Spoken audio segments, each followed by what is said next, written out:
अरे तैयार हो जाओ, ज़माने का पुकारा है।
संस्कृतीची होळी रोज जळत आहे. पवित्र लोकशाहीची परंपरा आजही ढळत आहे. सन्माननीय विचारमंच, आदरणीय परीक्षक व स्पर्धेला उपस्थित सर्व मित्र मैत्रिणींनो, मी ईशान कुरवाडे माझ्या विषयाला सुरुवात करतो.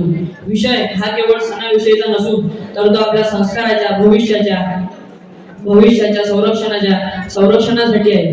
धुलीवंदन नाव जरी धुळाचं असलं तरी त्याचा जो अंतरंग आहे तो मात्र संस्काराचा आहे, आणि स्वरूप जरी रंगाचं असलं तरी त्याचा अंतरंग हा संस्काराचा आहे. सण हा केवळ फक्त रंगा खेळणे, रंगाचा उत्सव करणे नव्हे, तर तो राग, द्वेष, दुराव्यांच्या होळीचे दहन करून प्रेम, समता व नवपल्लवाचे रोपण करणाऱ्याचा आजचा हा पावन सोहळा आहे. वंदनीय महाराज आपल्या भजनामध्ये असं म्हणतात की शिकवण घेऊन केली दिवाळी, अज्ञानाची करून उडी. हा जो अज्ञान आहे, हा अज्ञान जोपर्यंत आपल्यामधून दूर होणार नाही तोपर्यंत खऱ्या अर्थाने होळी उदयाला येणार नाही. मग प्रश्न असा आहे की आपण भावी पिढी समोर कोणता आदर्श उभा करीत